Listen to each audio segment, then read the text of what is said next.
Hey guys, I'm about to enter Everglades National Park, which was established in 1947 to preserve the biological diversity and the resources of the South Florida wetlands. Before I head in there, I'm going to give you some facts about the Everglades that I've learned. First thing I want to tell you is that mosquitoes are not considered a nuisance here in the Everglades. They're actually essential to the food chain. So think about it. Mosquito larvae provides food for the fish that are food for the birds, and so on and so forth. Today, I'm considering them a nuisance. They're everywhere.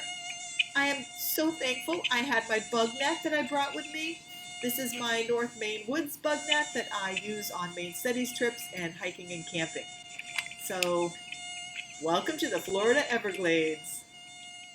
All right, so Everglades National Park is the third largest national park behind Yellowstone and Death Valley. I haven't been to either of those yet. This park covers over 1.5 million acres. The Everglades are often referred to as a swamp, but in reality, it's a giant, slow-moving river. I found it really interesting to learn that there were at least 9 different ecosystems that work together to sustain life here in the Everglades. They include coastal mangroves, pine flatwoods, hardwood hammocks, and freshwater marl prairies. These ecosystems compose the most important breeding grounds for tropical wading birds on the continent, and I'm really hoping to see some of those today. Behind me, you're going to see a lot of different grasses. The one I wanted to point out to you is the thick, tall straw grass. It covers much of the Everglade terrain, and while it may look soft, it's razor sharp, and it will even cut through your clothing. I'm going to stay far away from that today as I explore. So, I wanted to let you know there's 2 different categories of animals found here in the Everglades. Those that are native to this area, which means they were here, they've always been here. And those that are invasive, which means someone introduced them to the area either on purpose or by accident. Let's talk about the native animals. The Everglades are home to the Florida panther, one of the most endangered species on Earth. There are currently less than 100 remaining. Who knows? Maybe we'll be lucky enough to see one here today. The Everglades is also the only place in the world where American alligators and American crocodiles coexist. Crocodiles are typically spotted in the sandier coastal areas, whereas alligators are most typically found inland. I'm hoping we'll see one of these somewhere along our adventure today. Did you know that the American alligator is a rare success story of endangered animals, not only saved from extinction, but now surviving and thriving because of state and federal protection in this preserved habitat? We talked about mosquitoes. They're everywhere. They are a nuisance, although they're not considered a nuisance to these wetlands because they're important to the food chain. All right, so let's talk about some of the invasive species. Native to Southeast Asia, the Burmese pythons were first brought to the United States for the exotic pet trade in the late 1900s. When new pet owners began to become overwhelmed with them and their size and what it took to take care of them, they began releasing them right into the wild here in Florida. And it wasn't long before the pythons learned that these wetlands make a perfect breeding ground for themselves. Now, they're considered the most invasive species here, growing up to 26 feet and weighing up to 200 pounds.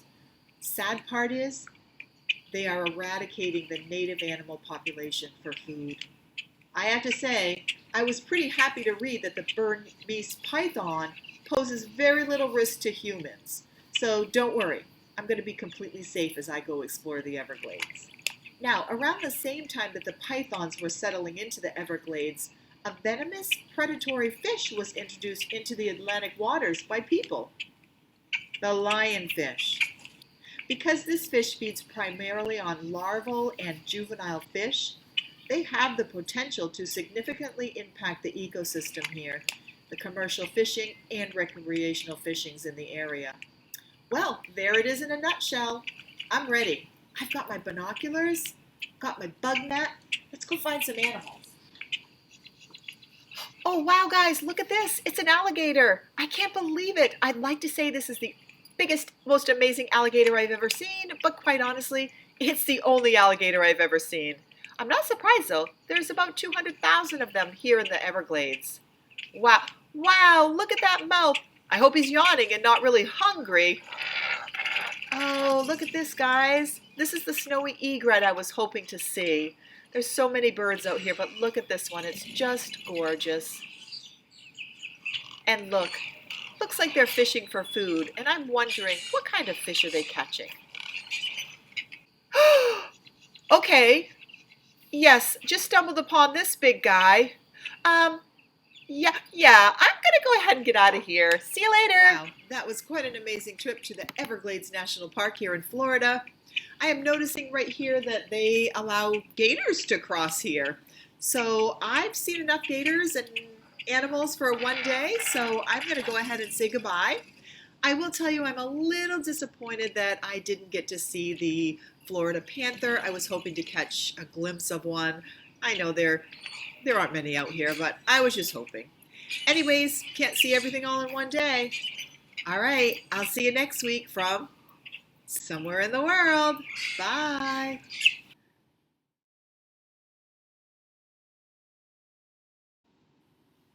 Hey, 8th graders. So I recently heard that you are doing an author study on Carl Hiaasen. I hope I said that right. You're all reading different books by Carl Hiaasen, and I think it's super cool that a lot of his books are based around the Everglades.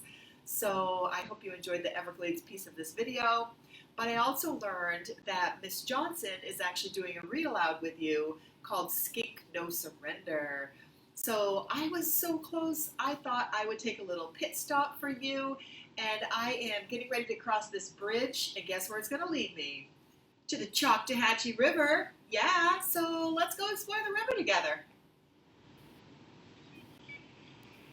Look, guys, it's a canoe.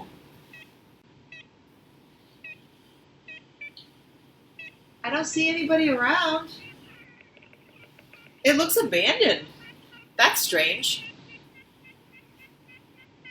Do you hear those bird calls? They sound familiar, but I'm not sure what. Let's go check it out.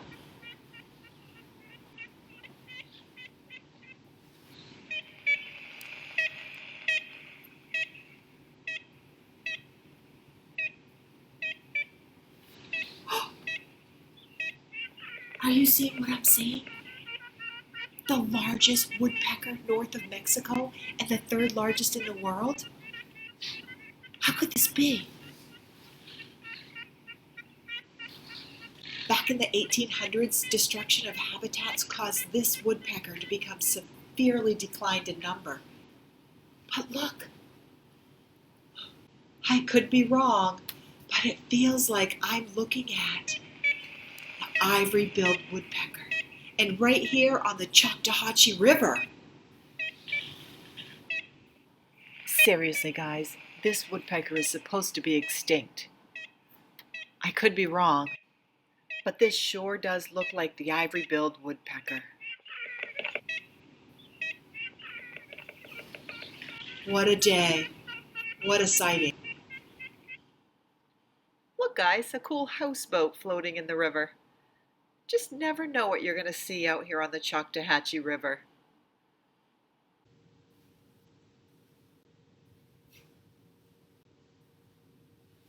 Hey guys, I sure have seen some amazing things out here on the CHOCTAWATCHEE River. I hope you enjoyed this video. Oh, what's this? Well, would you look at that? I'm not a golfer. This looks like a 9-iron. I suppose that got out here. Who knows? I am super thankful for all the things I saw here today on the river, and I'm also super thankful for some of the things I didn't see out here on the river. Did you hear that noise? What do you suppose that is? I'm gonna head out of here. Bye! Oh my word, guys, it's a wild boar! Go! Go! Go! Ah! Seriously, guys, help!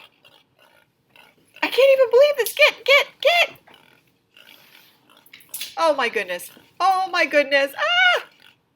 I sure am glad I found this 9 iron.